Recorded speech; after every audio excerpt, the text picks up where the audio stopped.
Buen día con todos, ¿cómo les van a escuchar?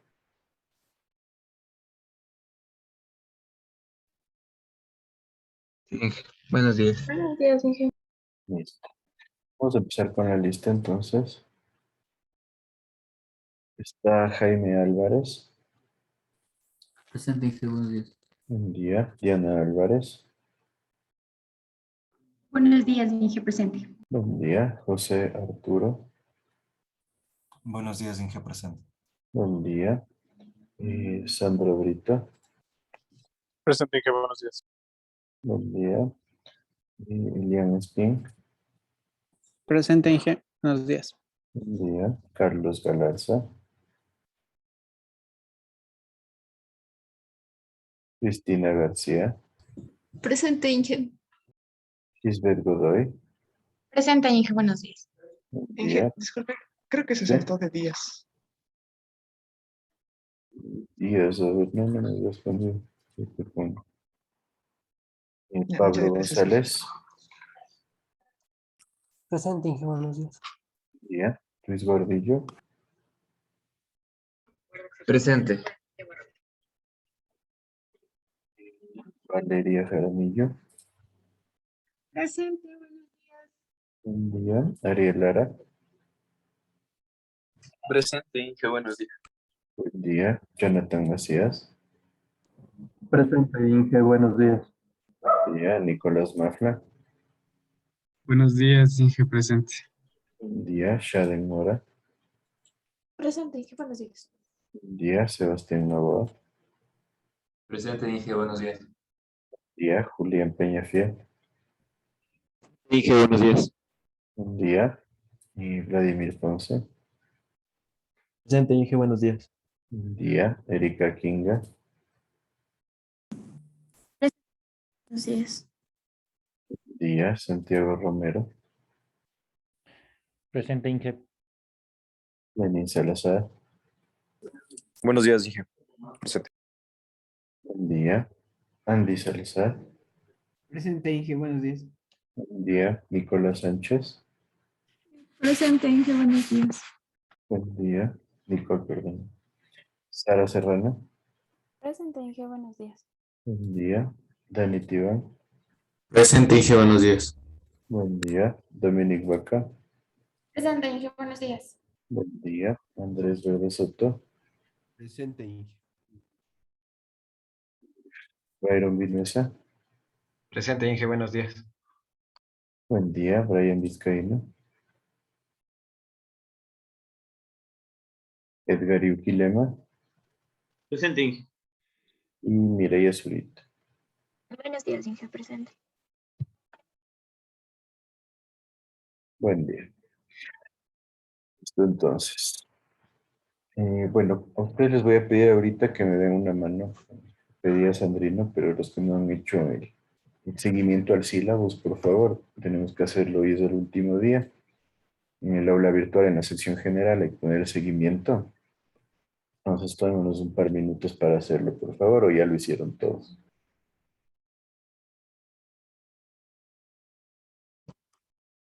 Yo aún no he hecho, Inge. Pues No, por todavía. favor, hagámoslo ahorita, ¿sí? Se entran al aula virtual, ahí tienen en la sección general, o sea, en la primera parte, al lado abajo de la información de la materia, dice seguimiento del sílabus. Y cabe recalcar que ahorita estamos ya en la última sección de la unidad 2. Espero la siguiente semana ya, ojalá el jueves o si no el viernes, empezar con lo que es ya la unidad 3. Entonces, por favor, llenémoslo eso.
¿Listos?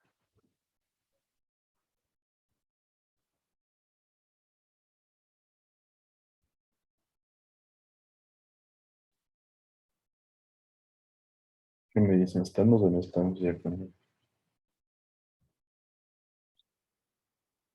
el seguimiento?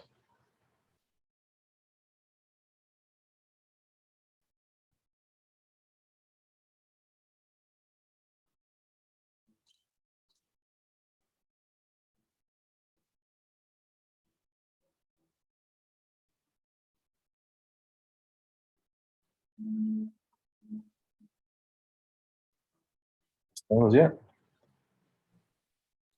Sí, Inge. Listo. Bueno, terminando lo que estábamos viendo en la anterior clase, en esencia vale la pena quedar claros cómo la línea de energía va a tener doble pendiente porque en el un tramo que teníamos el diámetro de 150 milímetros, tenemos menores pérdidas que en el tramo que nosotros tenemos el diámetro de 125 milímetros. Tenemos la válvula, normalmente se refleja como una caída directa en lo que es la línea de energía y llegamos al otro punto. Después, como criterios de diseño, nuevamente cuando hablamos de diámetro nominal hablamos del diámetro exterior, que va a ser el interior más 2 veces el espesor. Siempre es importante que analicemos el espesor. Esto va de la mano con la cédula del tubo que nosotros estamos usando. Y obviamente la cédula que utilicemos va a depender de la presión de trabajo. Inclusive nosotros para tubería de desagüe podemos encontrar diferentes cédulas y es importante tener eso en cuenta. Las cédulas normalmente en el mercado van a estar en el orden de la cédula 20, cédula 40, en algunos casos cédula 60, de ahí cédula 80, 100, 120, etc. Para que tengan una idea, cédula 40 en tubería de hierro galvanizada es la típica que se usa aquí. Si ustedes quieren un tubo que resista mayores presiones, pueden usar sin problema la cédula 80. En la tubería de desagüe, la tubería blanca típica que encuentran en todos los distribuidores como Plastigama, Tigre, etcétera, es cédula 20. Si ustedes quieren tubería que resista lo que es desagüe, en caso de que haya presiones, por ejemplo, en inundaciones o yo qué sé, hablaríamos de una cédula 40 en donde el espesor es mucho más grande y no es tan fácil de conseguirla. Normalmente ya hay que recurrir a importadores especializados para conseguir este tipo de materiales. Entonces tengan eso en cuenta. Además, el diseño en lo que es un sistema de conducción se lo hace por tramos. Hay que ir evaluando cada tramo las características del mismo y esos tramos van a ir abscisados. Cuando el recorrido de la tubería es accidentado, tenemos una topografía muy variada. La abscisa se la hace cada 20 metros. Entonces, cada 20 metros vamos a analizar nosotros las características del conducto. Y cuando tenemos una trayectoria más plana, el abscisado va a ser cada 50 metros. En esencia, esas son las características principales que debemos tomar en cuenta. Después, nosotros siempre vamos a analizar el tanque de carga en su nivel máximo como la presión de trabajo máxima. Normalmente consideramos un 10% extra como un factor de seguridad en cuanto a fuga. Consideramos también la altura de agua mínima en el tanque, que vendría a ser nuestra presión estática mínima. Este caso nos sirve para comprobación de presiones. Siempre hay que hacer un análisis de presiones dinámicas considerando la factibilidad del golpe de ariete. Y se nos dice que nosotros al momento de que llegamos al tanque secundario, debemos contar con lo menos con un valor de presión residual. ¿Qué es la presión residual? Pues que el agua no llegue con una presión muy justa al tanque secundario o al tanque de descarga. ¿Por qué? Porque nosotros debemos tener un rango de seguridad y se nos dice que la recomendación es que sea de 5 metros. ¿Qué pasa cuando esta presión residual es muy alta? Podemos decir que el tanque está sobredimensionado. que es sobredimensionado, no el tanque, perdón, sino el sistema está sobredimensionado por el hecho de que nosotros tenemos demasiada presión al final. Cuando nosotros tenemos una presión residual muy baja, el riesgo es que no tengamos espacio para improvisos. ¿Qué significa eso? Que si nosotros, por ejemplo, se nos daña la tubería y colocamos un accesorio, o se nos ocurre colocar una válvula adicional o lo que sea, nosotros no vamos a tener capacidad para absorber estos imprevistos. Entonces, en esencia, vale la pena considerar esta presión residual dentro de nuestros análisis en conducción. Lo mismo, cuando el tubo va sobre el suelo, se recomienda que el tubo esté por lo menos a una altura de 15 centímetros sobre el suelo para evitar oxidación.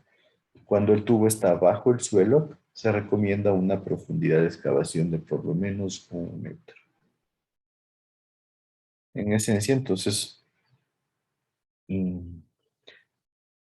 cuando nosotros manejamos presiones negativas, significa que el diámetro del tubo no es el correcto. Entonces, esta es una alerta de cambio urgente. Algo está pasando en el sistema. Se debe buscar seleccionar tramos con cargas similares. Esto va de la mano con el espesor del conducto. Tengan en cuenta que nosotros podemos ir variando el espesor de los conductos a lo largo de la conducción. Entonces, lo ideal es tener tramos con cargas similares para darle un mismo espesor y buscar dónde serían los puntos de cambio de espesor. Los tramos seleccionados deberían ser lo más largos posibles, ¿sí? Especialmente en espesores, hay que manejar espesores en tramos largos, sería lo mejor. Las tuberías de PVC no son muy buenas para resistir presiones, aunque ya actualmente se están desarrollando nuevos sistemas que les permiten ser mucho más resistentes. El acero, normalmente para altas presiones, es la mejor recomendación. Se puede generar una combinación de diámetros, donde nosotros podamos optimizar de esta forma el diseño. Tenemos presiones comerciales dependiendo de los megapascales que resistan y los diámetros que, como ya vimos anteriormente, son bastante variables.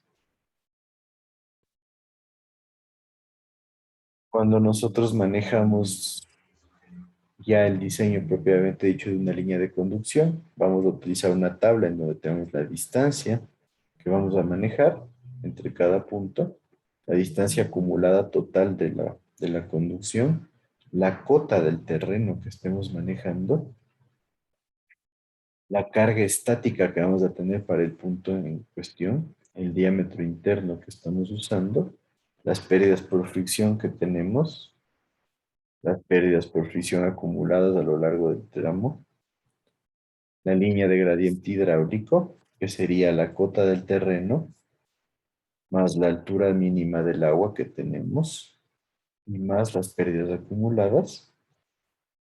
Obviamente, aquí estamos hablando del tanque. Y la presión, que va a ser la línea de gradiente hidráulico, menos la cota del terreno que tenemos en nuestra abscisa, más la profundidad de la excavación. Entonces, en esencia, de esta forma, tenemos todos los elementos que ustedes ya han visto.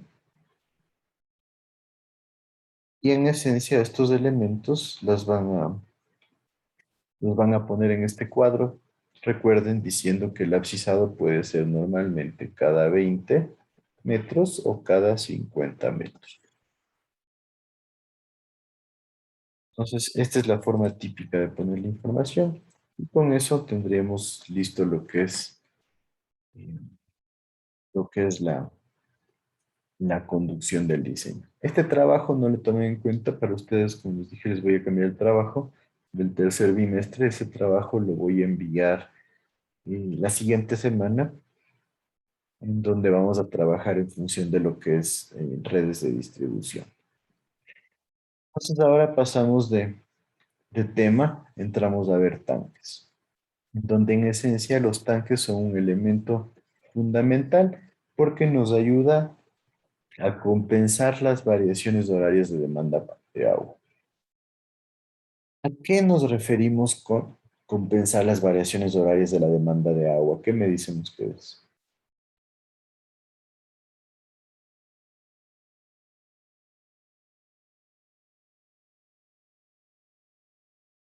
Por ejemplo, las horas de más consumo. Cuando el tanque se recarga, lo que hace es tener agua suficiente para las horas de más consumo. Exacto, va por ahí. Nosotros en esencia lo que estamos haciendo es tener un volumen que nos ayuda a cuando nosotros necesitamos entregar más agua, poder satisfacer esa necesidad. ¿Sí?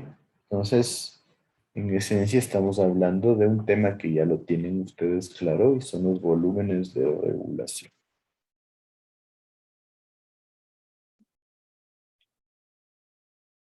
En esencia también nos dice que las plantas de tratamiento se dimensionan para producir la cantidad total de agua que se necesita en un día, ¿sí? Partiendo de que nuestro periodo de regulación para un sistema de agua potable suele ser de un día.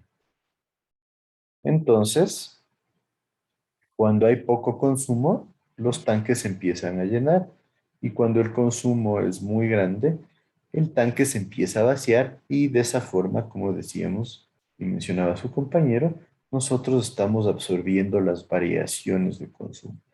Recuerden que nosotros cuando analizábamos los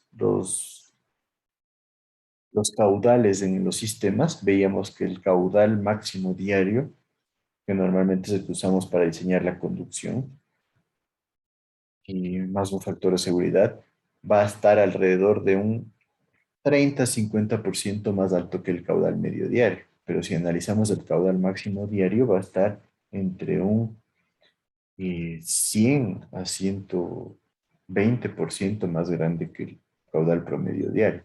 Entonces ahí es donde nosotros tenemos que tener en cuenta que la hora de máximo consumo puede llegar a consumos muy fuertes. Entonces ahí es donde nosotros tenemos la ayuda del tanque para regular estos consumos excesivos.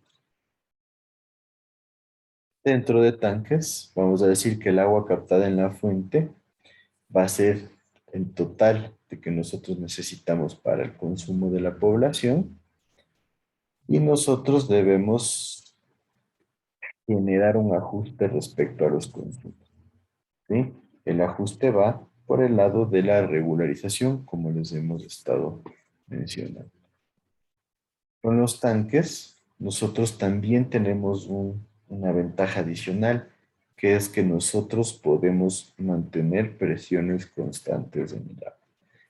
Esto para la distribución, ¿qué significa? Que nosotros podemos utilizar los tanques como un elemento de ayuda para tener buenas presiones de distribución. Esto significa que nosotros podemos generar un componente de ayuda para que los usuarios reciban un servicio de buena calidad. Ahora, ¿qué sucede?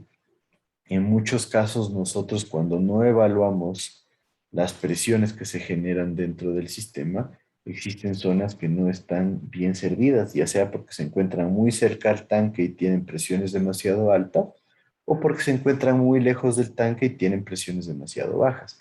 Entonces ahí donde nosotros podemos mejorar esta distribución de presiones, especialmente si nosotros utilizamos un sistema de varios tanques, en donde podemos utilizar lo que se conoce como un tanque de cola, que ya lo vamos a ver, que es un tanque ubicado al final del sistema, el cual nos va a ayudar a mejorar la calidad del servicio.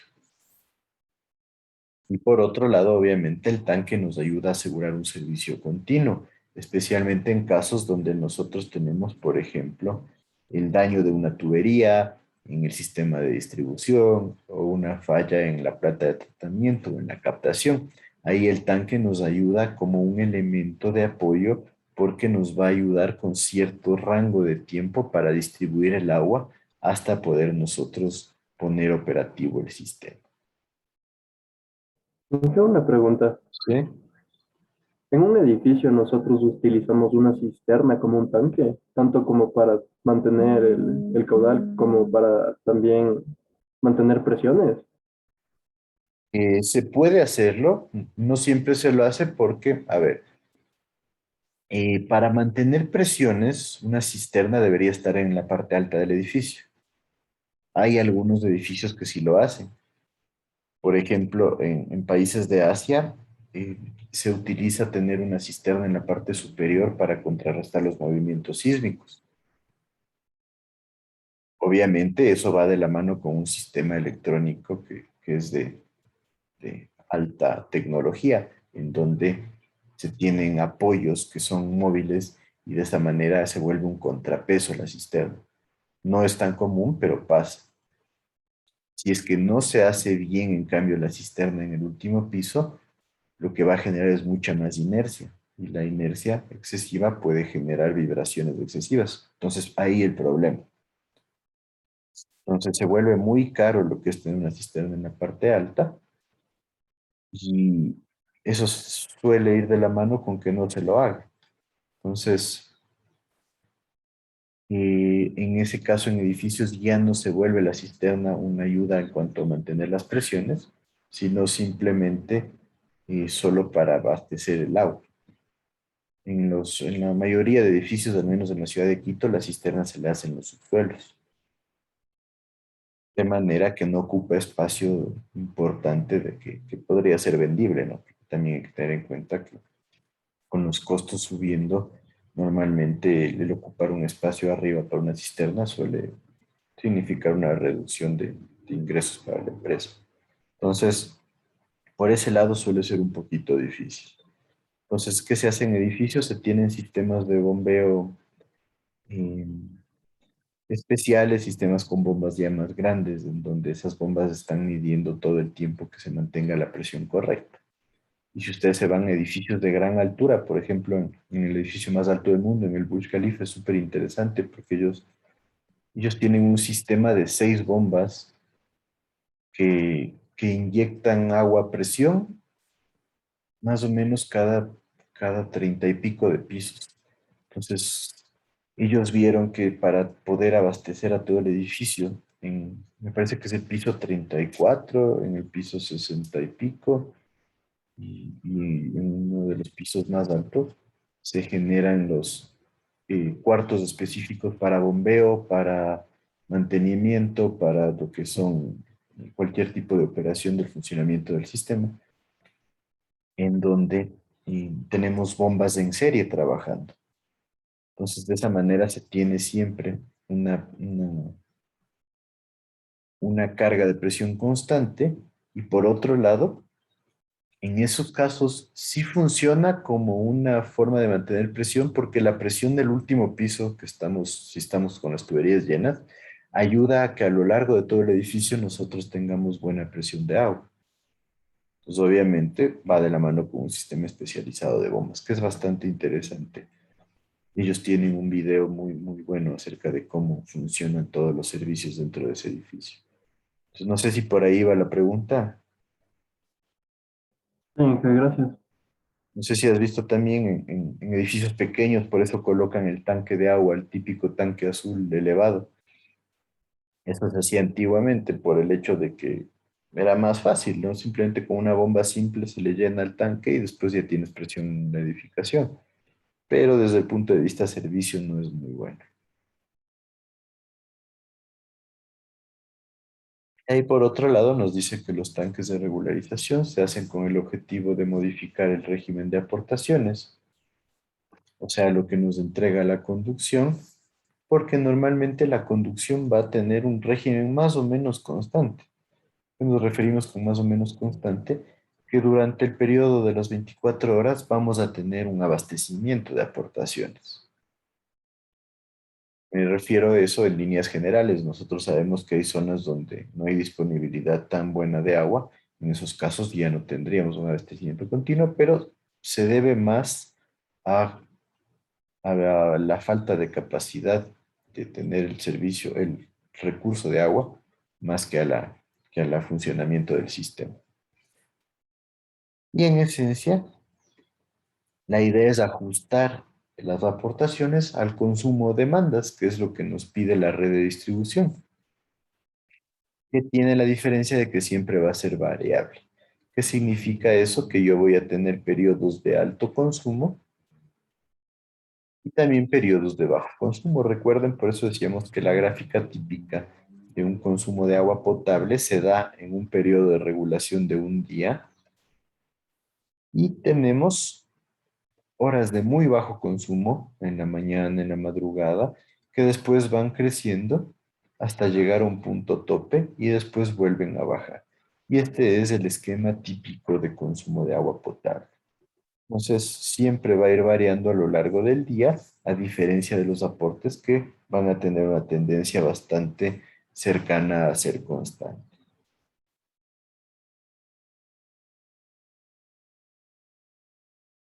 Los tanques entonces van a cumplir funciones de compensación de variaciones horarias de consumo.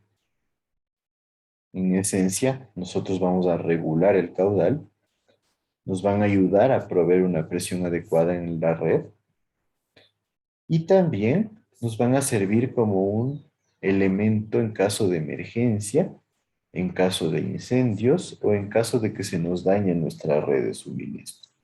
Entonces, no solamente nos sirve para guardar agua el tanque de regulación, tiene otros objetivos y por ende, yo les diría es casi que totalmente necesario en cualquier sistema de distribución de agua potable. En cuanto a compensación de variaciones horarias, nos dice que el consumo se lo analiza para las 24 horas del día. Cuando no hay datos acerca del consumo, nosotros podemos generar proyecciones de poblaciones similares. Eso es algo bastante típico. Siempre que nosotros no tengamos datos, podemos tratar de generar proyecciones. Entonces, de esa forma, nosotros un poco nos aseguramos de que estemos haciendo las cosas bien. Y cómo distribuamos el consumo, nosotros vamos a tener que, depende de las costumbres de los habitantes, y esto es importante. Nos dice que en poblaciones pequeñas las costumbres son mucho más constantes, o sea, la gente tiende a hacer lo mismo y los picos de caudal van a ser mayores. Y cuando tenemos nosotros grandes aglomeraciones de personas o grandes ciudades, pues los consumos van a ser mucho más variables.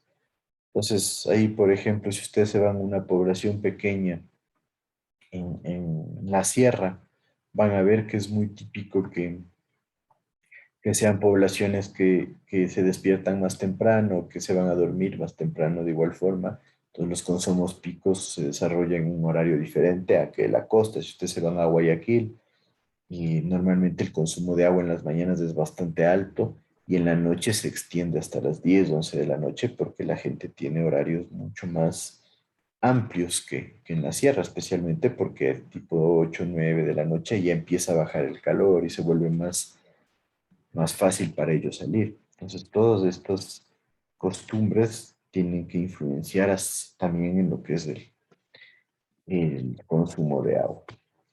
Después tenemos lo que es el volumen contra incendios. Aquí les he puesto qué es lo que dice la RAS de Colombia, que es la norma colombiana. Ellos hacen un análisis de caudal de incendio en función de la población, con una ecuación un poco compleja, ¿sí?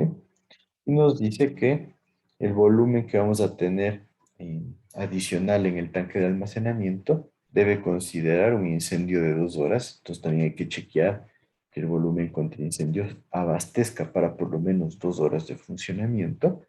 Les pongo aquí como comparativo porque a continuación tenemos lo que nos dice la norma ecuatoriana, el Código Ecuatoriano de la Construcción. Dice que para volúmenes contra incendios en poblaciones mayores de hasta 3.000 habitantes en la costa y en la sierra 5.000 no se considera volumen contra incendios, pero cuando tenemos poblaciones de hasta 20.000 habitantes usamos esta ecuación, más simple que la colombiana, 50 veces la raíz de la población, teniendo en cuenta que la población está en miles de habitantes. En poblaciones de más de 20.000 habitantes futuros, la ecuación varía un poco, simplemente en vez de 50 pasa a ser 100 por la raíz de la población en metros cúbicos. Entonces, de esta manera determinamos el volumen contra incendios, que tiene que ser parte de lo que va a estar dentro de nuestro tanque. Y después, para cubrir lo que son daños o interrupciones en el suministro de agua, es un buen elemento porque, por ejemplo, si es que la calidad del agua del río está mala y el operador de la planta de tratamiento pide que no se utilice esa agua, nosotros tenemos que parar el funcionamiento, no vamos a tener abastecimiento del sistema. Entonces, en ese caso, nosotros podemos tener un volumen dentro de del tanque para poder reaccionar y abastecer al sistema hasta que podamos ponerlo otra vez en funcionamiento. Lo mismo puede pasar si se daña una bomba o si se dañó una tubería o si la captación tuvo algún problema. Entonces, de esa forma nosotros tenemos un volumen de emergencia para mantener el sistema operativo. El volumen que se utiliza en estos casos puede ser entre el 25 y el 30% de los volúmenes que ya vimos, que sería el volumen de regulación, el volumen contra incendios. A este volumen que mencionamos se le conoce como volumen de emergencia. Nos dice que debemos considerar que la presión debería ser de 5 metros sobre el nivel máximo para garantizar que el tanque siempre esté lleno, o sea, tener la presión residual de la que hablábamos. El nivel máximo va a estar relacionado con el máximo que tiene la red, o sea, el nivel de agua máxima que tenemos en el tanque va a ir de la mano con el nivel máximo de presión y el nivel mínimo también va de la mano con la presión mínima que tenemos en la red. De ahí tenemos ciertas características de los tanques, por ejemplo, en cuanto a material tenemos de acero. Normalmente los tanques elevados se los hace de acero debido a que son más livianos que el hormigón, son más fáciles de instalar, pero también suelen ser caros. Los de concreto, que suelen ser seguros, suelen tener buena resistencia, buena vida útil, pero se los debe hacer normalmente bajo tierra o en el nivel del suelo. Y los de mampostería y concreto que suelen ser un poco menos resistentes y pueden agrietarse más fácilmente, entonces hay que tener bastante cuidado. Y de acuerdo a la fórmula, tenemos formas esféricas que son típicas en zonas, por ejemplo, en los Estados Unidos o en Europa se manejan este tipo de tanques porque las ciudades tienden a ser muy planas, entonces se busca tanques elevados, se los hace esféricos. Hay formas rectangulares, como por ejemplo las que se hace bajo tierra, formas cilíndricas que se les hace sobre el nivel del suelo, debido a que la forma cilíndrica ayuda a la estabilidad estructural, y formas irregulares que existen en algunos lados, pero van más por el lado estético que por cualquier cosa. Tenemos también tanques elevados, como les digo, en zonas donde necesitamos generar mayor carga de presión, debido a que son zonas muy planas. Tanques enterrados, que son tanques que van bajo tierra, y estos tanques normalmente deberían ir en zonas altas o van a requerir un sistema de bombeo para poder utilizarse. Tanques semienterrados que no son tan recomendables porque mm, pueden tener problemas de agrietamiento, especialmente por la influencia que va a generar el lado que está bajo el suelo y el lado que no está bajo el suelo. Y tanques superficiales, que también son una de las opciones más comunes debido a su facilidad de construcción y a que suelen ser más económicos que los enterrados. La teoría nos dice que la ubicación del tanque sería más conveniente, o sea, generaría un resultado más económico si éste se localiza en el centro de gravedad de la población. ¿Qué significa eso? Que si es que yo tengo mi red, yo debería buscar el centro de gravedad para colocar mi tanque. Pero las razones de espacio, obviamente, el centro de gravedad de la red suele ser un espacio caro. La estética, que no se va a ver muy bonito un tanque en el medio de la ciudad. La seguridad que tendríamos, más bien dicho, la inseguridad que tendríamos de que el tanque está cerca de una zona poblada. Todo esto lleva a que no sea muy factible la generación de esta situación. Entonces, normalmente no va a ocupar el centro de gravedad y en función de eso se generan varias opciones.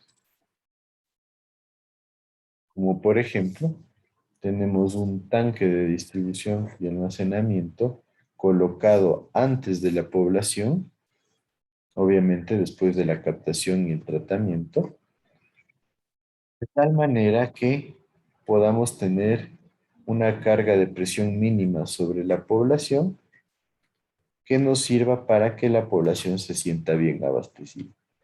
Obviamente hay que tener en cuenta que a lo largo de la distribución del agua en esta red va a haber bastantes pérdidas de carga y de caudal. Entonces, las zonas que se encuentren al final de la población podrían tener problemas en cuanto a presión. Hay que tener cuidado de que estas zonas sí sean bien abastecidas.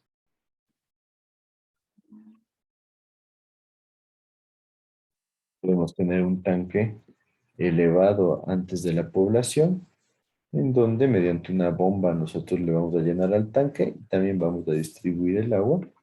Y de esa forma nosotros vamos a tener el sistema de bombeo abasteciendo a la población y cuando se necesita ayuda, el tanque va a colaborar y va a generar una mejor distribución del flujo.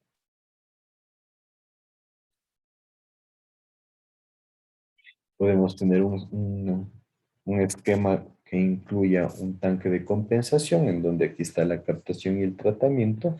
Llegamos a nuestro tanque de distribución y este tanque debe tener la capacidad para generar presiones sobre toda la población, de tal forma que cuando no haya mucho consumo de agua, vamos a almacenar este restante de agua en un tanque de compensación. El tanque de compensación se va a estar ubicado después de la población y va a ser útil porque cuando tengo agua, le lleno, pero cuando tengo alto consumo y me va a faltar agua, este tanque se comporta como un apoyo para el tanque principal.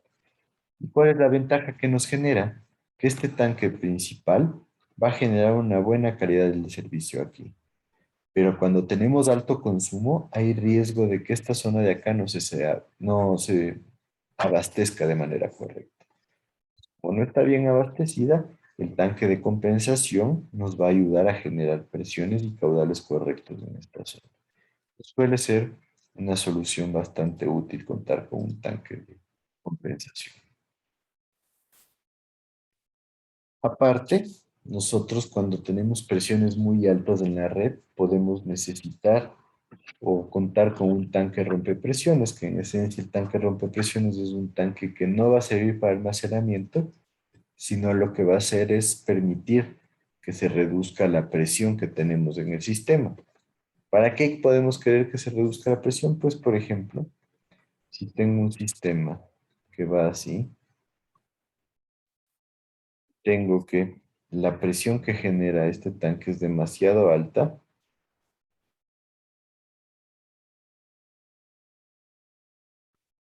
Yo puedo necesitar colocar un pequeño tanque aquí, en donde este tanque lo que va a hacer es generar que la línea de energía vaya hasta acá y vuelva a empezar. Entonces, de esa manera nosotros tenemos una reducción bastante importante en las presiones. El tanque rompe presiones se lo utiliza y para poder nosotros contar con lo que es una reducción de sitios problemáticos.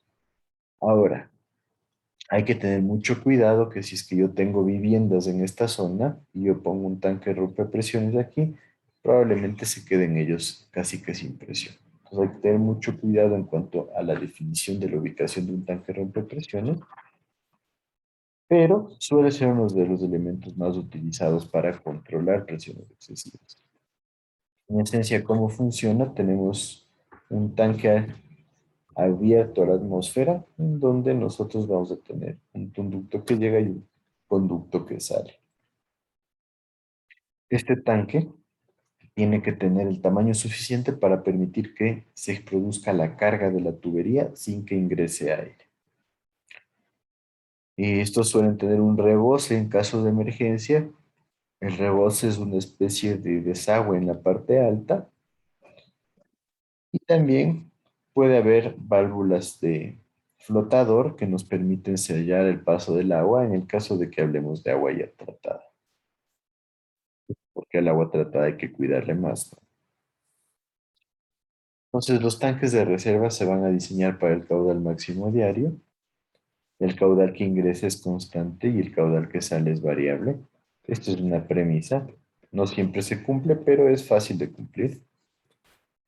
Se ubica donde tenemos una presión adecuada en toda la red. la presión que vamos a tener va a ser gobernada por la tota del tanque, entonces tiene que ser bien definida su localización. La presión no puede ser muy alta porque se pueden producir daños, pueden producirse ya desgaste de lo que es nuestro material. Y también pueden empezarse a generar fallas en las uniones o en los accesorios que empiezan a producir fugas y eso se vuelve un problema general. Se recomienda hacer una sectorización, que es una sectorización que dentro de una malla nosotros podamos dividir el funcionamiento de la misma por sectores. ¿Qué ventaja nos da eso? Que funcionan por sectores donde cada sector tiene su propio tanque de abastecimiento, pero en el caso de que se dañe alguno de los sistemas o alguno de los tanques, se puede abrir válvulas y estas válvulas van a conectar a otro sector y de esa manera vamos a poder suplir la necesidad de la cantidad de agua que vamos a tener como faltante.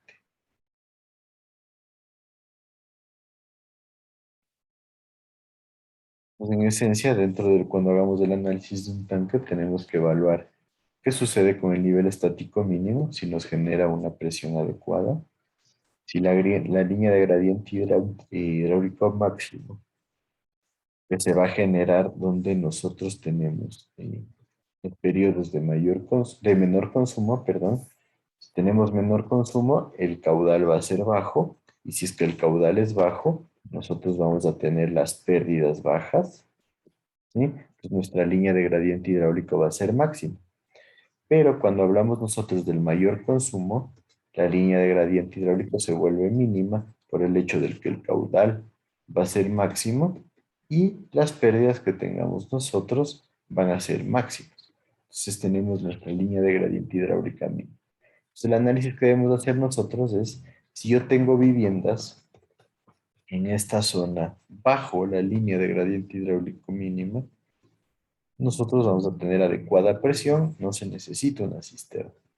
Pero si tengo viviendas en la zona donde nosotros ya tenemos una línea de gradiente hidráulico máxima, o sea que las horas de menor consumo están sucediendo, no hay un consumo muy alto, no hay un caudal muy alto, no hay unas pérdidas muy altas, tengo la situación de que estaríamos bajo esta línea, entonces cuando tengamos las horas de menor consumo, todas estas viviendas van a estar aquí. Pero cuando tengamos las horas de máximo consumo, todas estas viviendas van a estar en una situación crítica. Entonces, todas estas viviendas es probable que requieran colocar una cisterna para poder complementar su abastecimiento. ¿Está claro eso?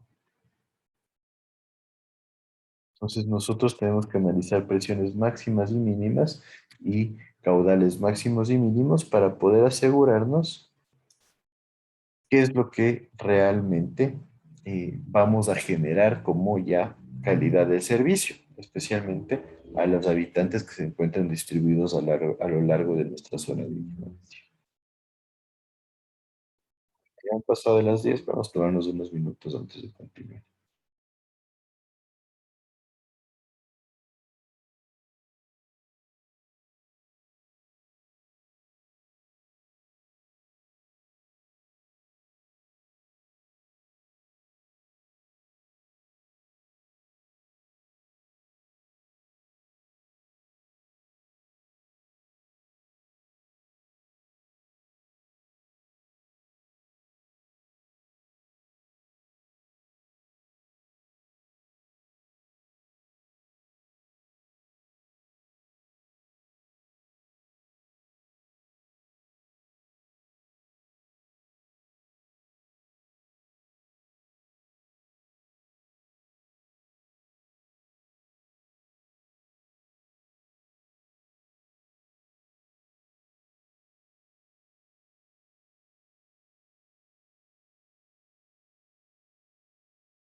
Listo, continuamos, ¿me siguen?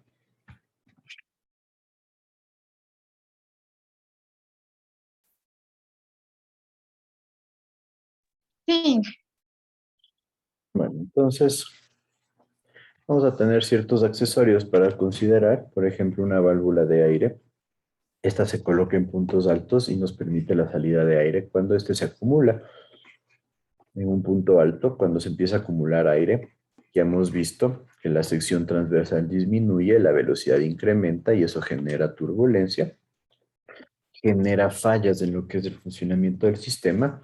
Entonces, la válvula de aire nos ayuda para eliminar ese aire. Entonces, es bastante útil en los sistemas y nos dice que nosotros debemos colocarlas cada 300 metros en las zonas altas y los diámetros van a depender del diámetro de la tubería, trabajando normalmente con diámetros de la válvula entre 2 y 3 pulgadas. Hay también válvulas de funcionamiento manual, no son tan recomendables porque nos toca estar abriéndolas y cerrando, pero son más baratas. Tenemos las válvulas de purga, que se utilizan para generar un vaciado o limpieza de la tubería, se la coloca en cambio en las zonas bajas, donde va a haber acumulación de sedimentos. Entonces aquí nosotros vamos a tener nuestra válvula de limpieza o purga, donde normalmente cuenta con una tapa rosca que la abrimos y permitimos la salida del flujo en donde van a salir todos los sedimentos. Es bastante útil porque sucede el mismo efecto. Se reduce la sección transversal, se incrementa la velocidad y genera turbulencia.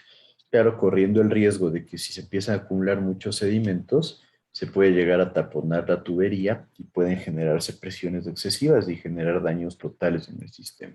Entonces hay que tener bastante cuidado. Nos dice que para tuberías mayores a 100 milímetros, la recomendación es que se mantenga la válvula de 100 milímetros también. Esta sí es de apertura manual, tiene una tapa que nosotros debemos irla abriendo cada cierto tiempo para poder generar la limpieza. De ahí tenemos las válvulas que ya hemos visto, ¿no es cierto? Se recomienda de globo de mariposa. Las de compuerta no se usan tanto porque suelen ser muy difíciles de abrir y cerrar. La ventaja de las de compuerta es que normalmente, como son lentas para abrir o cerrar, no suelen ser factibles para generar golpe de ariete. Entonces, a veces nosotros tenemos que retardar el apertura o cierre y ahí una válvula de compuerta es buena. De generar una interrupción del flujo y siempre son necesarias porque debemos cortar suministro, ya sea para mantenimiento, para operación o para cualquier situación que tenemos. Válvulas reductoras de presión se utilizan para controlar la presión que tenemos en la tubería. Ellas bloquean el paso del agua cuando tenemos ya cierto nivel de presión y mediante un sistema empiezan a deshacerse de la presión adicional a la que nosotros hemos generado el límite. Entonces son válvulas útiles. El problema es que cuando empiezan a funcionar de manera continua, o sea, en sitios donde tenemos sobrepresiones o cuando hay golpe de ariete constante, o sea, que se genera continuo, más bien dicho, puede que se empiecen a dañar porque dependen de un sistema de resorte. Entonces, la fatiga puede generar daños y sería un poco complejo para nosotros darnos cuenta que estemos en una situación que ya no funcione la válvula. Tenemos la válvula de entrada al tanque, que es controlada normalmente por un flotador. Hay otros tanques modernos en donde tenemos un flotador electrónico que va conectado a un cable. Entonces simplemente con una válvula electrónica se genera el cierre.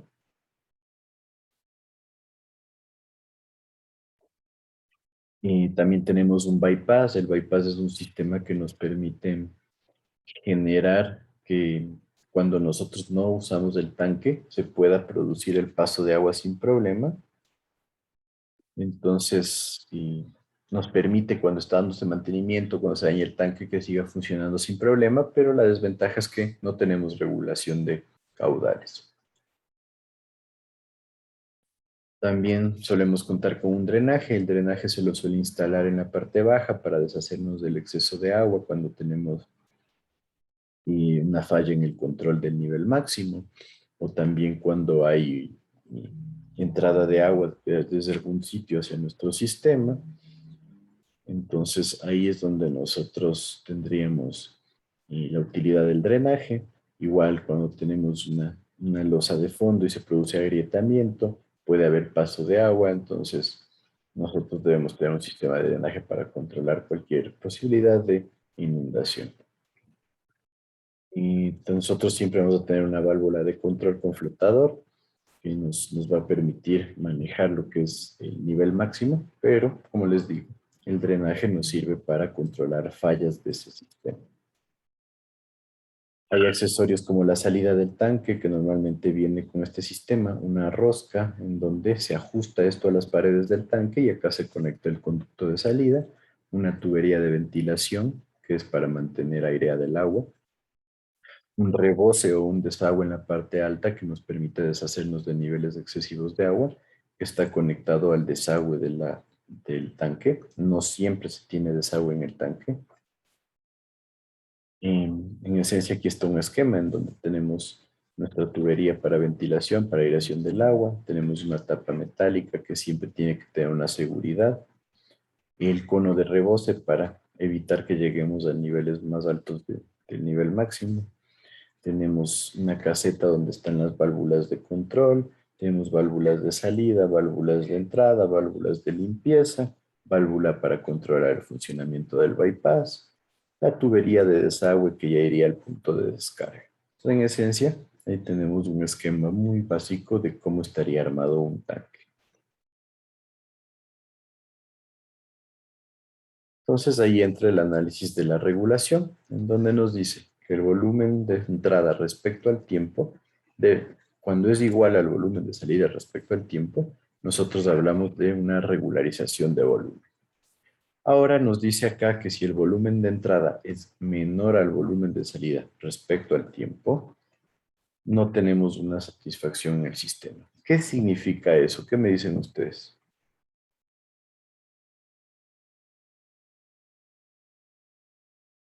El caudal de salida es mayor que el de entrada. Eso no está regulado. Estamos hablando que el volumen respecto al tiempo de entrada es menor al de salida. ¿Por qué no nos satisface? ¿Qué me dices? A ver, explica. No, Que se va a vaciar el tanque. Perdón, no escuché.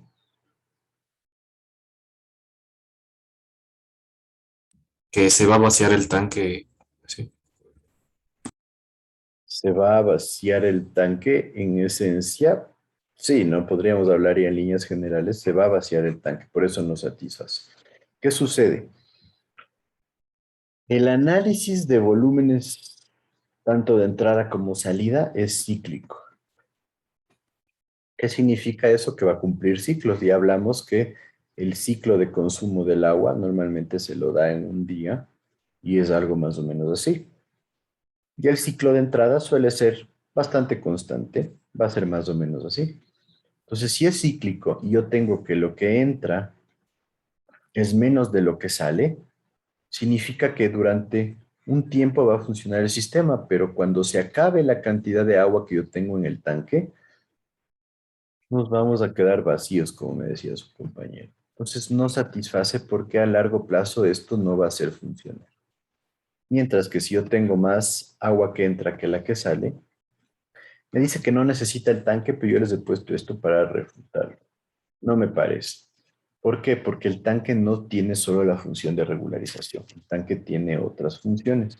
Entonces, como me dice que tengo más volumen de entrada que de salida, es mucho más fácil que yo les diga en la planta de tratamiento, no, párenle un poco porque ya no necesito más agua y controlar la entrada antes que decirle a la población, como en este caso, y ya no tengo agua, así que vamos a cortar el servicio unas 2 horitas, ¿no es cierto? Entonces va por ahí el análisis. Lo óptimo es que suceda esto, pero que se genere con todas las de ley es difícil. Porque va a ser variable el caudal de entrada, va a ser variable el caudal de salida, capaz que no sé, existe que están llenando unas piscinas y se genera un consumo adicional de agua, entonces hay que tener cuidado. Entonces siempre vamos a trabajar con un factor de seguridad y por ende esta de aquí debería ser nuestro campo de aplicación ya de lo que es el funcionamiento del sistema. Entonces, la salida depende del patrón de consumo, obviamente, cuál es el ciclo de consumo que se maneja. Va a ser un dato conocido, depende de un análisis que lo tenemos que hacer aparte nosotros. Va a ser igual al patrón que tenemos en la entrada, teniendo en cuenta que, como les dije, hay que hacer un análisis previo para identificar cómo funcionan estos patrones. El caudal máximo diario es el caudal en el día de mayor consumo. Ya sabemos que si el sistema de bombeo trabaja las 24 horas, se trabaja con este caudal. Si trabaja menos horas, pues se genera un incremento de caudal. El volumen de regulación va a ser igual al máximo exceso más el máximo déficit. Esto ya lo tenemos claro y voy a hacerlo simplemente como un recordatorio en la siguiente diapositiva. Y como les decía, vamos a trabajar con un factor de seguridad del 20%, pero si tenemos una certeza acerca de realmente que se cumplen los caudales que nosotros tenemos en nuestro análisis estadístico, podemos bajarle hasta un factor de seguridad del 10%, que es lo que les decía, tener un poco más de agua en la aportación antes que en el consumo. Entonces, ¿recuerdan el método gráfico para determinar volúmenes de regulación? ¿Qué me dice?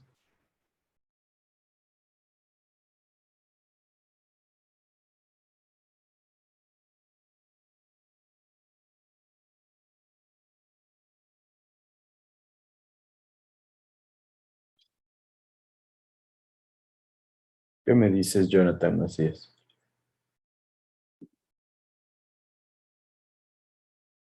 O sea, pienso que sí se pueden regular, pero ¿Recuerdas el proceso para determinar el volumen de regulación?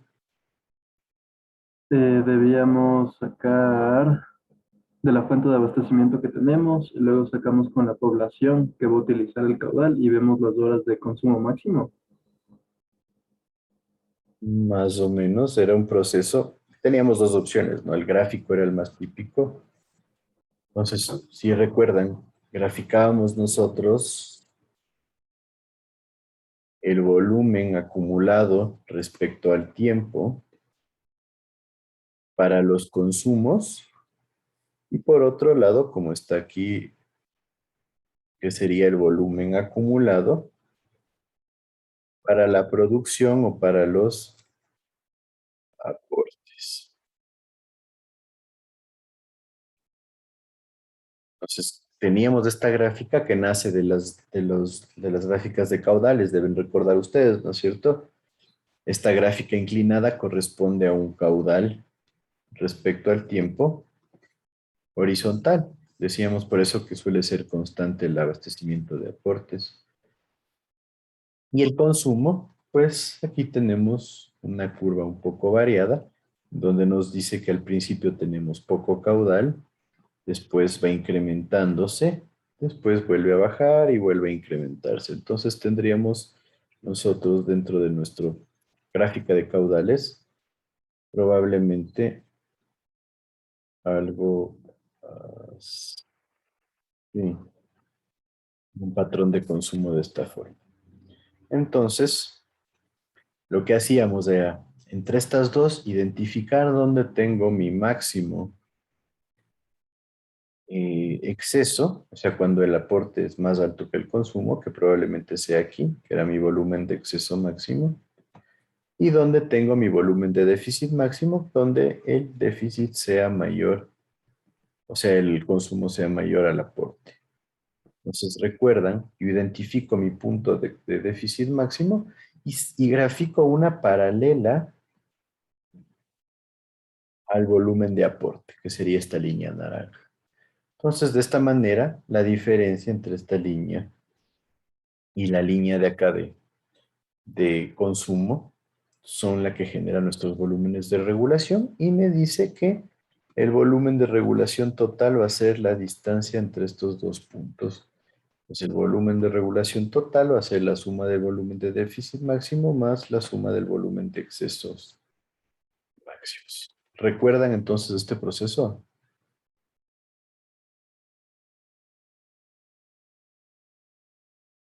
¿Qué me dice? No Jonathan, ¿qué mucho, tú me estabas Inge. diciendo? ¿Perdón? No mucho, Inge, la verdad. Valdría la pena que lo revisen. Esto se lo vio hace 2 semestres con ustedes. Ustedes lo deben haber visto. Es parte de la materia de hidráulica aplicada y se hace hincapié. Entonces sí necesitaría que lo revisen porque ya es parte de materia dada. Entonces aquí les he hecho un resumen rápido, pero es solo como un recordatorio. ¿Qué me dices tú, Lisbeth Godoy? La verdad, yo no recuerdo que nos haya dado esto el ingeniero Cervantes.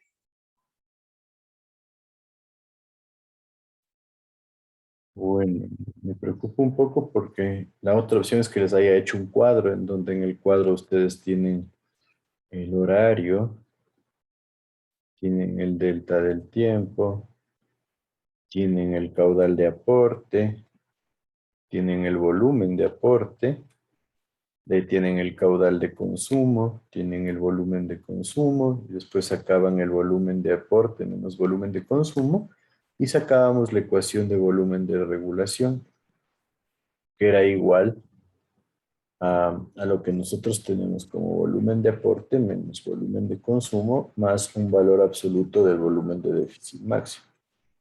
No sé si eso Sí, lo esa vieron tabla sí así. creo que, ajá, esa creo que sí la vimos.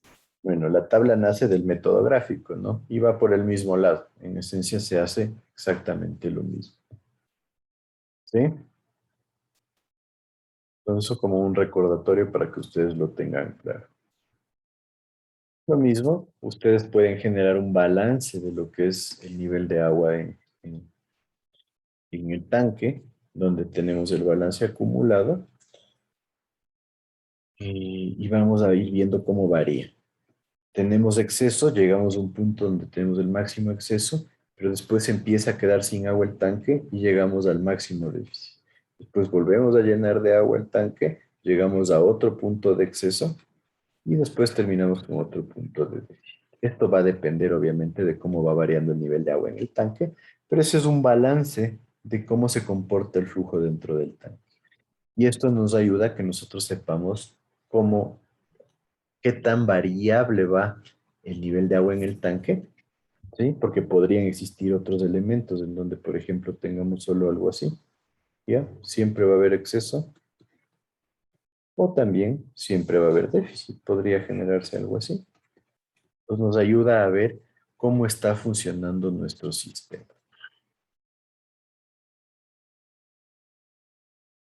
Entonces, en cuanto a la regulación, ¿qué es lo que nos dice el Código Ecuatoriano de la Construcción? Ustedes tienen que hacer un análisis de volúmenes de regulación siempre. Esa es la premisa. Entonces,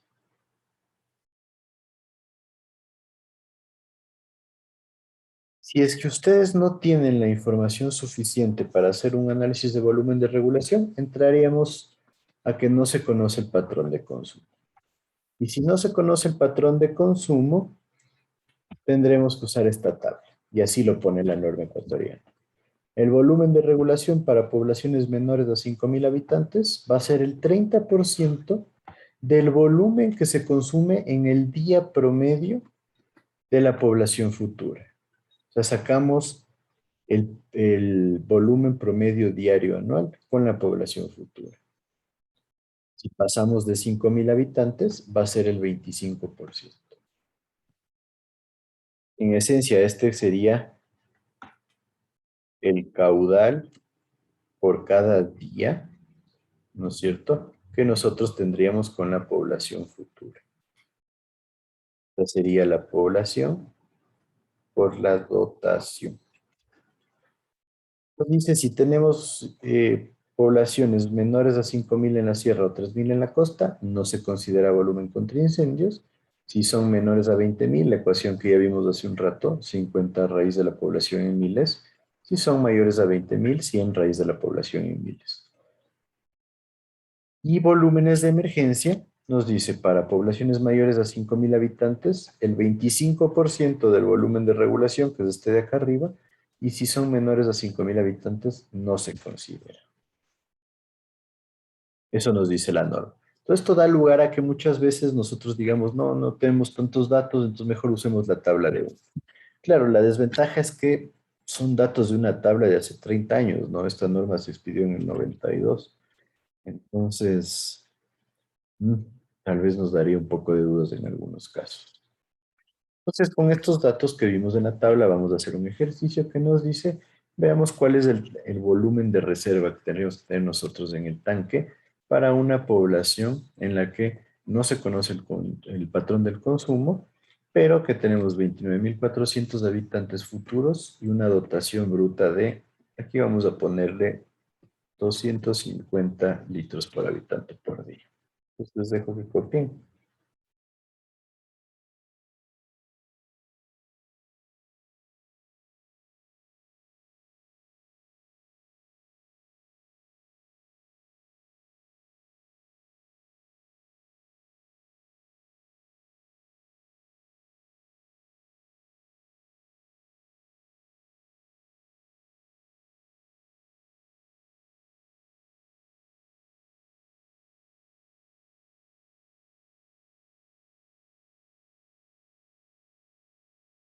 Listo, entonces es un ejercicio bastante simple, vamos a hacerlo rápido. Ayúdame, Luis Gordillo, por favor.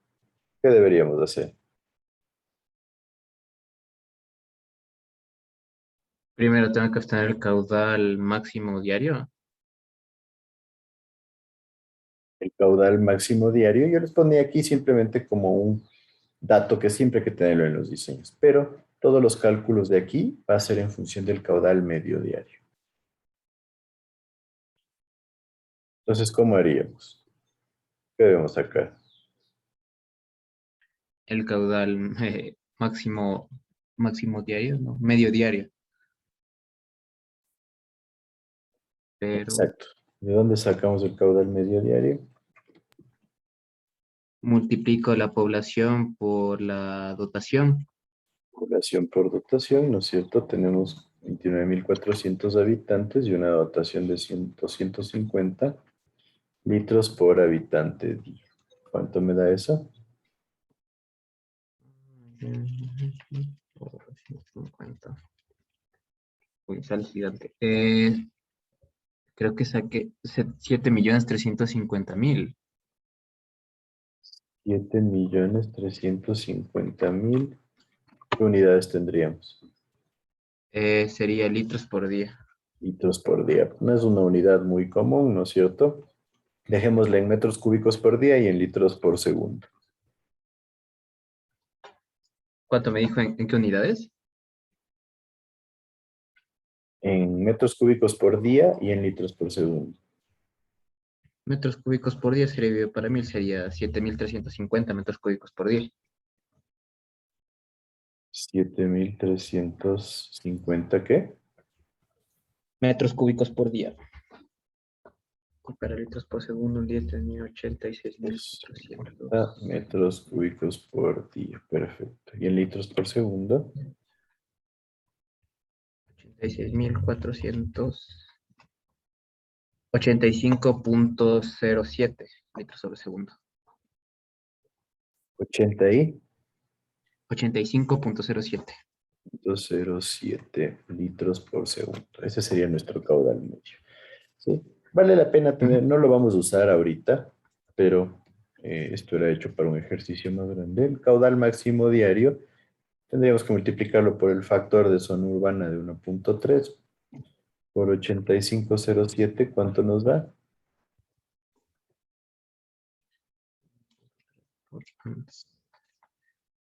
110.6. 110.6. Perfecto. Entonces, en primera instancia tendríamos que, ya con este caudal, buscar qué. Con ese caudal el volumen de agua. El volumen de agua, ¿cuál, pero? ¿Futuro? ¿Perdón? Volumen de agua futuro, ¿no? Sí, pero eso es lo que nos pide. Pero, a ver, ¿cuáles van a ser los componentes del volumen de reserva? La población. No, no, hablamos ya de volumen. Ah.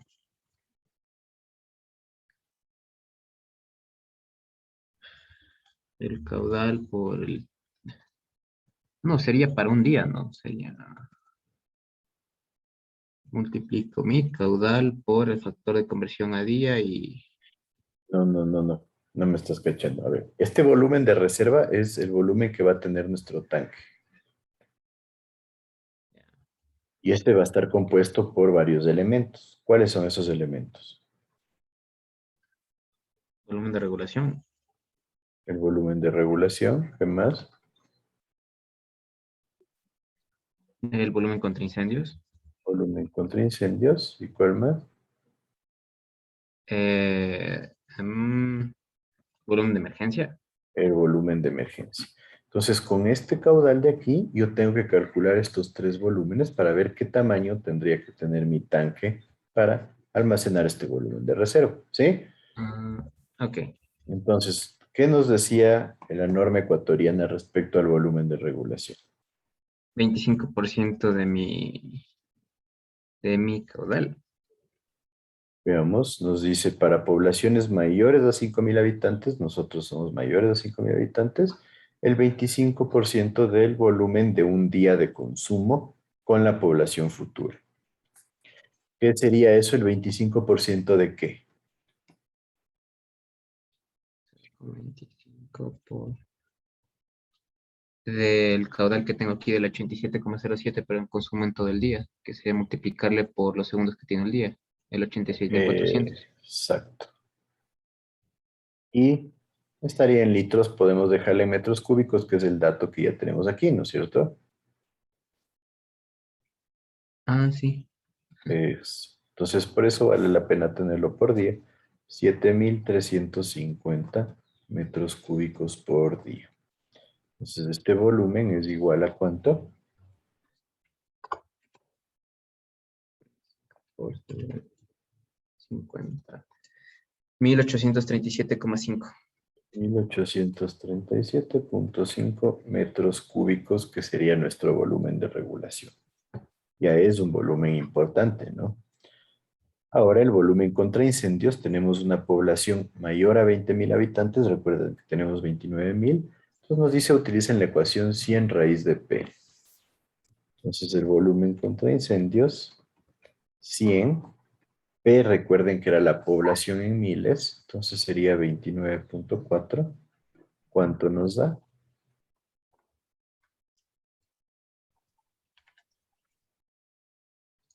542 metros cúbicos. 542 metros cúbicos. También un volumen importante, ¿no? Más o menos un 30% del volumen de regulación.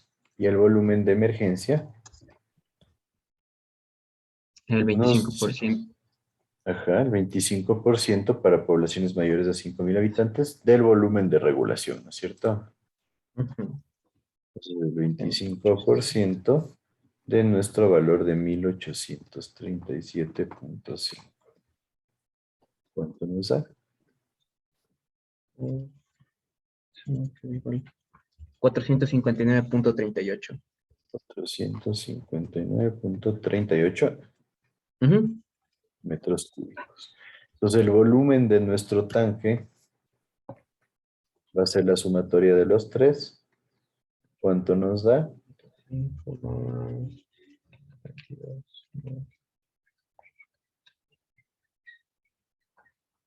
2.838.88. 2.838. 88. Metros cúbicos. ¿Qué te parece? ¿Es un volumen grande, pequeño, mediano? Gigante. Es bastante, ¿no es cierto? Hablamos de un pueblito de 29.000 personas. Este debería ser el volumen del tanque de reserva. Una cosa, una duda. Ajá. ¿Sí? ¿Qué tanto volumen avanzan los tanques elevados? Porque he visto que son bastante comunes en Estados Unidos. Suelen ser pequeños, no tenemos volúmenes demasiado grandes. Supongamos, hay tanques esféricos con diámetros de más o menos 10, sí, diámetros de 10 metros, 12 metros podría ser. Entonces, ¿cuánto nos da más o menos el volumen de una esfera de 12 metros, supongamos? 4 tercios por pi por radio. ¿Cuánto me dijo? 12 metros al cubo. Sí, supongamos. Uy, 4 tercios pi por 12 metros, 7238. Es bastante. Ya ve, es un volumen grande. Claro que ahí hablaríamos ya de un tanque grande, grande. Un tanque mediano podrá estar alrededor de 6. ¿Cuánto te da? 904. 904 es más o menos, podría ser algo común ahí. Les diría entre 1000 y 2000 metros cúbicos podrían entrar en un tanque elevado normal. Ok. Pongamos ahora, ¿qué dimensionamiento le darías tú a este tanque? Ya me dijiste de la esfera. Veamos en una esfera, ¿qué radio necesitarías o qué diámetro? Despejo de la fórmula del radio, ¿no? 4 tercios por pi.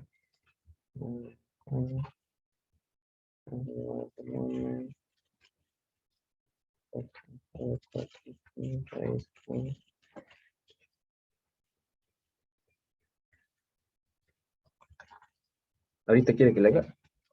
Sí, para saber. 88 por 3 sobre 4 por pi.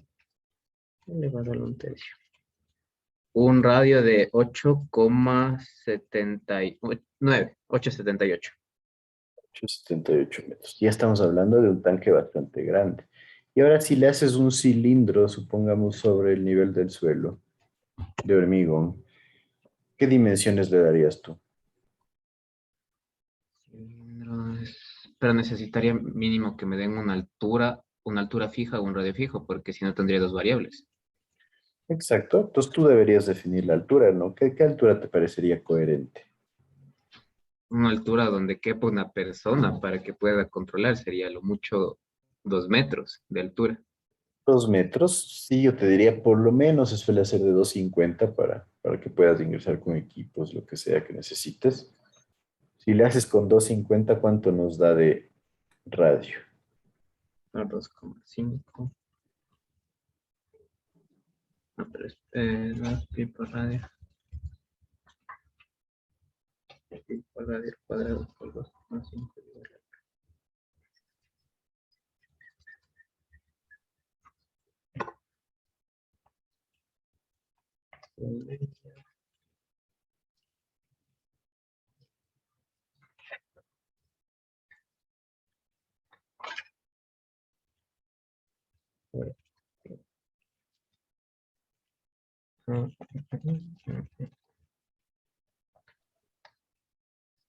Eh, 19. 19, ¿no? Entonces ya estaríamos hablando de un diámetro de 38 metros, que es bastante grande. Entonces eso es lo que quiero que ustedes vayan viendo, cómo jugar. Radio de 19. Ah, no, sí, radio 19, sí. Ya me confundí, Radio, me dijiste, sí. Entonces es bastante, bastante grande. Entonces ahí ustedes tienen que ir un poco jugando. Alguien en el otro curso me dijo, pongamos de 20 metros de altura. Pero claro, imagínense un tanque de 20 metros de altura, los muros les van a salir carísimos. Entonces la altura hay que tratar de mantenerle no tan grande. Yo les diría tal vez 5 metros podría ser una buena opción. ¿Cuánto nos da con un cilindro de 5 metros de altura? 13 metros. 13,44. 13,44. Ya disminuye el diámetro considerablemente, ¿no? De 38 bajarle a 27 ya es una buena diferencia. Entonces podría ir por ahí. Pero es lo que quiero que ustedes un poco se den cuenta y que vayan manejando, porque alguna vez se me ocurrió preguntar eso en un examen y un estudiante, me imagino que ya estaba en el apuro de la entrega y se le ocurrió proponer altura a 20 centímetros. Entonces le daba un tanque de 200 metros de radio, creo, por 20 centímetros de altura. Entonces, ahí vale que ustedes ya vayan desarrollando los criterios para poder identificar por dónde deberían irse, ¿no? Que al final es lo que ya les toca hacer cuando se gradúen. Entonces, ¿alguna duda hasta ahí? Creo que no. Listo, entonces hasta ahí sería lo que son tanques. Nos tocaría ya el último tema, como les digo que quisiera ya acabar lo máximo hasta el jueves siguiente. De este tema les voy a mandar el trabajo del tercer bimestre que la siguiente semana yo les voy a hacer llegar. Espero este fin de semana ya hacerles llegar, en donde vamos a aplicar el uso de Panet para lo que son ya sistemas de redes de distribución. Dentro de nuestra malla no se incluye lo que es el uso de software. Me imagino que sí se han de haber dado cuenta que nuestra malla es gigantesca. Yo creo que ahí sí hubo un poco de exageración. Es demasiado grande la malla de esta materia.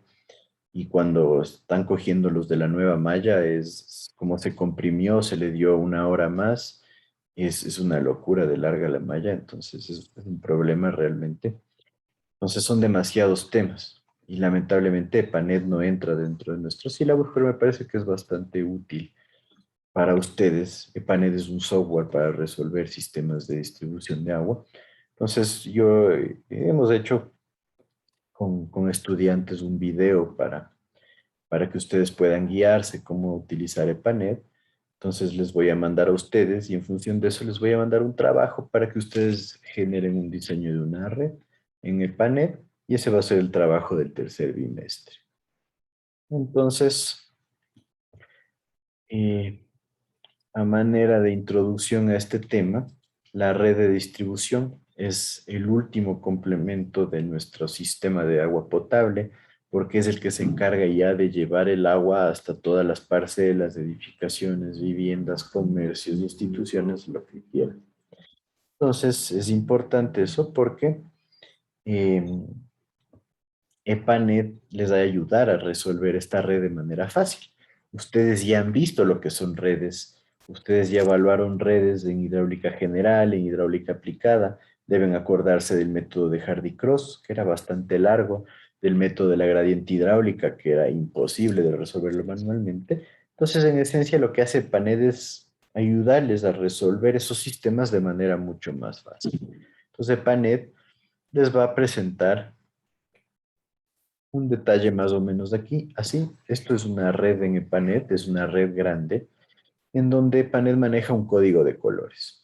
Entonces, en función de si es verde o azul o amarillo, naranja o rojo, ustedes van a ir identificando dentro de una escala de colores en qué situación se encuentra su punto. Por ejemplo, este es un nudo y este nudo se encuentra en rojo. Esto significa que la presión en ese nudo es demasiado alta. Lo mismo, todo este conducto de acá está en rojo. ¿Qué significa eso? Que la velocidad en el nudo es demasiado alta. Entonces, EPANET les ayuda a identificar todos esos puntos, todas esas situaciones que se van generando y, por ejemplo, pueden identificar que en amarillo se encuentran dentro de un rango, tal vez en presiones un poquito altas, pero dentro del rango. En verde se encuentran con presiones más bien tirando hacia abajo, ¿sí? Y en azules no le veo ningún azul por aquí, también suele ser una presión ya muy baja por lo general. Entonces a ustedes esto les ayuda a identificar puntos críticos y EPANET les da datos de velocidades y de presiones. Recuerden que cuando nosotros generamos un análisis de sistemas de distribución, lo que más nos importa es controlar velocidad y presión, no tanto el caudal porque el caudal va a ser variable. Entonces estos programas nos dan la velocidad máxima o mínima que tendríamos en cada tramo dependiendo de distintas situaciones que empieza a comprobar el programa. Entonces, de ahí las bondades de este tipo de software. Entonces, por eso yo quiero mandarles el trabajo para que ustedes puedan generar lo que es un conocimiento previo para ya lo que sería la aplicación de estos softwares en su vida profesional. Entonces, en esencia, nosotros nos dice que una red de distribución de agua es el conjunto de todas las tuberías que van a trabajar a presión y se instalan en las vías de comunicación urbanas y a partir de las cuales nosotros vamos a abastecer a los consumidores de agua potable.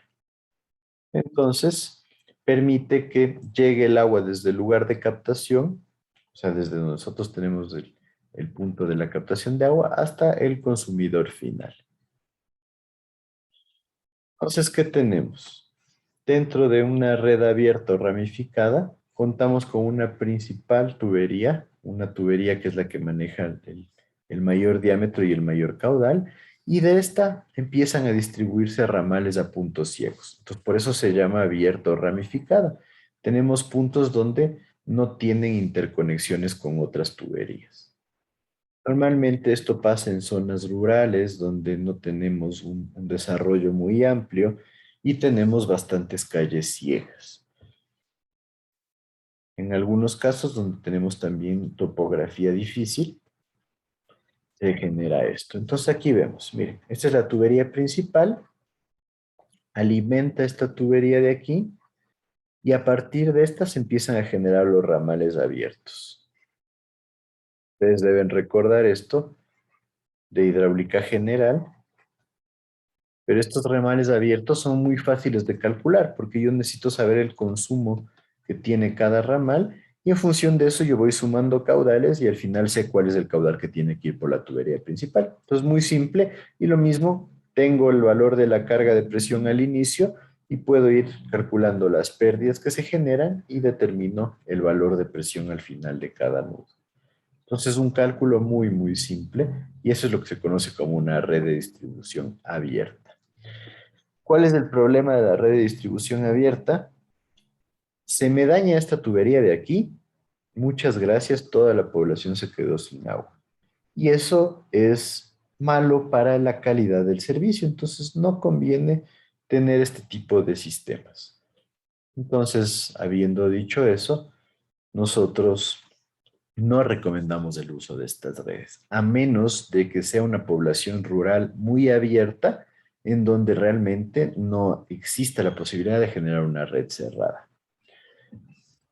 Otra opción, obviamente, es la malla cerrada, en donde nosotros tenemos mallas que están conectadas entre sí, o circuitos que están conectados entre sí, en donde se empieza a distribuir el agua. Llega a la tubería que nos alimenta y se empieza a dividir hacia todas las zonas. Entonces, ¿qué sucede? Si aquí se me llega a dañar esta tubería, yo siempre voy a tener válvulas de control. Cierro este tramo, le doy mantenimiento, pero el agua se sigue distribuyendo y el resto de la población mantiene su servicio. Y esto es lo importante de este método, porque nosotros de esta forma tenemos un mucho mayor control acerca de, primero, dónde tengo mis puntos críticos, segundo, de no dañar o no limitar el servicio que estoy brindando, y tercero, que de esta forma inclusive yo puedo conectar a la red a varios tanques de abastecimiento. Entonces, ¿qué sucede cuando yo le conecto a varios tanques? Se me daña o le tengo que dar mantenimiento a este tanque de aquí. Este otro me va a seguir generando abastecimiento. Y esto da lugar a que se generen las famosas redes sectorizadas.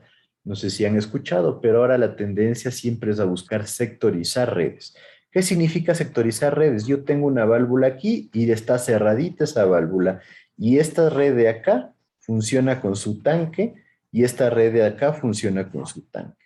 Pero en el momento en que se me dañe alguna tubería o se me toque parar el funcionamiento de un tanque, yo abro estas válvulas y podemos generar un sector más amplio y abastecer de mejor manera el sistema.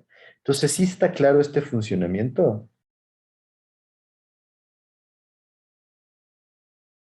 ¿Qué me dicen? Sí, ¿en qué? Esa es la ventaja. Y cuando oigan, cuando escuchen lo que es la famosa sectorización de redes, nosotros vamos a tener que realmente es una de las mejores opciones que se puede dar porque nos permite ser mucho más versátiles en cuanto al funcionamiento de los sistemas. Y estos tanques inclusive se pueden abastecer entre sí. Si es que el uno tiene más carga de presión, le puede abastecer al otro y en el caso ya que se necesite, se pueden igual generar las ayudas entre estos tanques. Entonces de ahí viene la ventaja de sectorizar. Y bueno, aquí lo que ya les decía, las ventajas y desventajas. Cuando se nos rompe una tubería en la malla abierta, nos fregamos. En las redes cerradas, nosotros tenemos como ventaja que nosotros podemos cortar el paso del flujo y tener rutas alternas. Entonces, por ahí va. La única ventaja que yo le daría a una red abierta es que el cálculo es muy, muy fácil y muy directo. Entonces no necesitamos ni siquiera software especial, simplemente es aplicar sumas y restas y después en función de eso sacar cargas de presión y nada más. Mientras que en la red cerrada la desventaja es que hay que hacer un análisis que es bastante largo y ese análisis se lo hace mediante software especializado porque realmente hacerlo a mano es casi que imposible. Se lo resuelve mediante métodos iterativos, los cuales los va a manejar el software. Entonces, hasta ahí, ¿alguna duda alguien? Inge, una pregunta. ¿Sí? Y para el diseño de redes de distribución, ¿no se pueden utilizar tanto, por ejemplo, cerradas y de los nodos parten redes abiertas? Se puede hacer eso en algunos casos. O sea, en esencia, sigues funcionando como una red cerrada, ¿no? Entonces, Sí, lo que tú me dices es aquí, por ejemplo, y aquí ya tengo un pedazo abierto para abastecerle a estos dos que están lejos, ¿no es cierto? sí, o como una urbanización que, por ejemplo, por todo circula una red cerrada y para ya distribuir a las casas ya se abre una red abierta. No, claro, es que ahí ya no es una red abierta, porque de aquí de ley necesitas una tubería que vaya a la casa de acá, a la casa de Sí. acá, a la casa de acá. A eso te refieres, ¿no es cierto? Ajá. Claro, pero esto en esencia, el funcionamiento general es como una malla cerrada. ¿Ya? ¿Cuál es la parte complicada de la malla cerrada? El Tener las cálculo, porque te toca identificar el caudal que entra y cómo se va dividiendo a lo largo del sistema. Y con estos caudales que van por cada ramal, sacas velocidades. Y con estas velocidades sacas pérdidas. Y con esas pérdidas sacas presiones. Entonces, ya cuando tienes un sistema así, es cerrado. Aunque tenga zonas con espacios abiertos. ¿Sí me sigues? Es más por la distribución y la facilidad de cálculo que se genera. Sí. Ujú. Pero sí, como tú dices, siempre vamos a tener este tipo de combinaciones. Pero el cálculo se vuelve complejo ya cuando tienes una malla, en ese caso, abierta. Cerrada, perdón, con componentes abiertos. ¿Sí está claro ahí? Sí. ¿Alguna otra duda?